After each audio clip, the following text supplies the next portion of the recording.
esfuerzo del diario a través de Diario TV. Mi nombre es Gerardo Smola y lo invito a que me acompañe para conocer la opinión de 2 de los 4 candidatos al cabildo de nuestra ciudad. Invitamos a todos, 2 aceptaron, 2 no están presentes, y queremos que usted conozca las posiciones de Laida Ness por el distrito número 1 y de Mayela Mejía por el distrito número 5. Esto es lo que platicamos con ellas.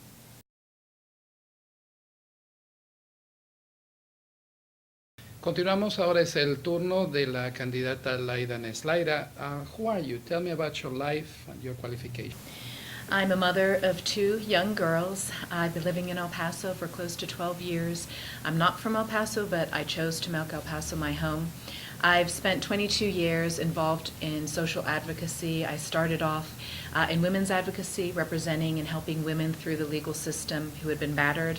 I then moved on to environmental law, where I was involved with a group that sued companies to help them clean up after themselves. And then after that, I got my first job. Jose Rodriguez gave me a job here prosecuting child abuse cases, and that's what brought me to El Paso. I fell in love with El Paso, and I now have my own practice.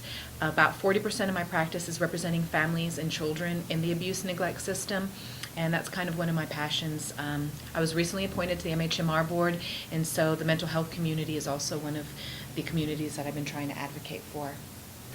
We'd like to know the main needs, the priorities for your district, and in that sense, for the whole city. District 1 has so many diverse needs. I don't think I can actually say that there's one priority needs. I think the main priority for my district is they need to reconnect to their city representative. My plan is within 30 days of taking office is to sit down and meet with the business community, to meet with the neighborhood and the neighborhood associations and find out what they need. Right now, the voice that I'm getting from my community is that they haven't had the accessibility they want. They don't think that the city hall is friendly to their needs. And right now, I think they just want a representative who listens. So I'm not going to pretend I know all the answers, but I'm going to listen and I'm going to come to a conclusion with the stakeholders. I think in regards to the city, I think the overriding need is to bring in the kind of businesses that we need to El Paso. Right now, City Council and City Hall is not very business friendly. We're closed on Fridays. We have one of the highest bonding rates in the state of Texas. We've doubled our permit and our fee rates over the last 2 years. And so why would you come to El Paso to do business? And we have so much opportunity here that I think we have to be very aggressive about our business recruiting, both locally and in Juarez and throughout the United States, if we want to help our community grow and be prosperous, which is, I think, what we all want for our children. We would like to know what makes you different from the other candidate. I'm here trying to talk to the community.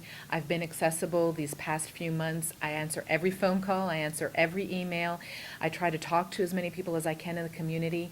I think I have energy and vision that right now is lacking. You can't be a leader unless you're listening to what your constituents need, because I don't know the answer. There's a lot of very technical things that go on in the district, and you really have to be accessible to your constituents. So I think that's really what differentiates me. I also have 22 years of demonstrated advocacy. So I intend to be an advocate for my community. I tend to advocate for the district, however diverse their needs are. The people of El Paso are concerned specifically about the budgetary handling, how to pay for all these proposals, especially in the context of New Mexico becoming so aggressive. Would you give incentives to new businesses? Absolutely. The budget is one of the crucial issues for the city right now. I think that so much of the burden is taken up by the taxpayers because we have it backwards here in El Paso. We have 60% of property owners taking up the tax base and 40% of business owners because we don't have a healthy business community. In order to do that, you have to offer incentives. I mean, you can't fish without bait. So if you don't go out there and say, look, first of all, we're going to be open on Fridays, we're going to have reasonable permits and fees, and we're going to give you the kind of incentives so that you'll employ our folks, especially our UTEP grads who all have to graduate and leave El Paso, we're going to have the kind of prosperity that we're looking for. Specifically in regards to the budget, we have to go through it line by line and try and figure out where we can eliminate waste and also where we can look at consolidating some of those issues with the county. It doesn't make sense to have 2 of everything in a city of our size when we could save a lot of money in redundancy. Ms. Ness, can you be a little bit more specific about that, and in particular, relationship with our brothers south of the border in Ciudad Juarez? Very specifically, unfortunately, our brothers and sisters in Juarez are in a horrific situation. But what that means is we have business folks who are coming over here very eager to open up restaurants, do construction, to offer a lot to our community. So we most definitely should take advantage of all of that expertise and all of that opportunity over here. One of the issues you find is people aren't very logical about how they encourage businesses to do business, and that's one of the things I really hope to bring back to City Council.